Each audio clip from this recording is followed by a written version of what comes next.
Welcome to உன்னாஸ் flavours. நம்ம இன்றைக்கி பார்க்க போகிறது இன்னொரு சிம்பிளான ரெசிபி, பீனட் பட்டர். இது நம்ம எல்லாருமே கடையில் வாங்குகிறோம் நிறையா பிராண்ட்ஸில். இது ரொம்ப சிம்பிள், ரொம்ப ஈஸி. இதுக்கு நான் வந்து ரோஸ்டட் பீனட்டே எடுத்திருக்கேன். நீங்கள் வேணும்னா பச்சைக்கடலை வறுத்துட்டு தோல் எடுத்து யூஸ் பண்ணிக்கலாம். 1 கப் எடுத்திருக்கேன்.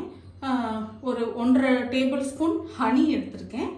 அப்புறம் ஆயில், ஒரு 2 டேபிள் ஸ்பூன் ஆயில், ஒரு பிஞ்ச் ஆஃப் சால்ட், இவ்வளோதான் வேணும்.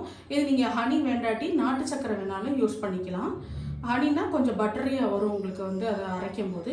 இது எல்லாத்தையும் சேர்த்து நம்ம மிக்சியில் போட வேண்டியது தான்.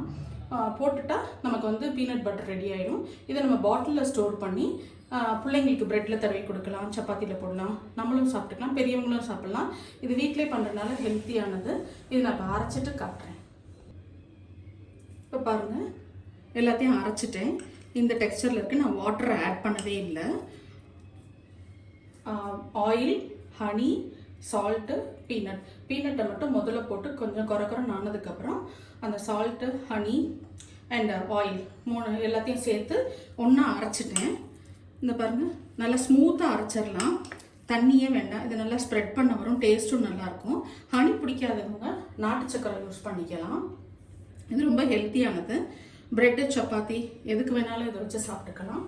எல்லோரும் இதை ட்ரை பண்ணி பார்த்துட்டு உங்கள் ஃபீட்பேக்கை சொல்லுங்கள்.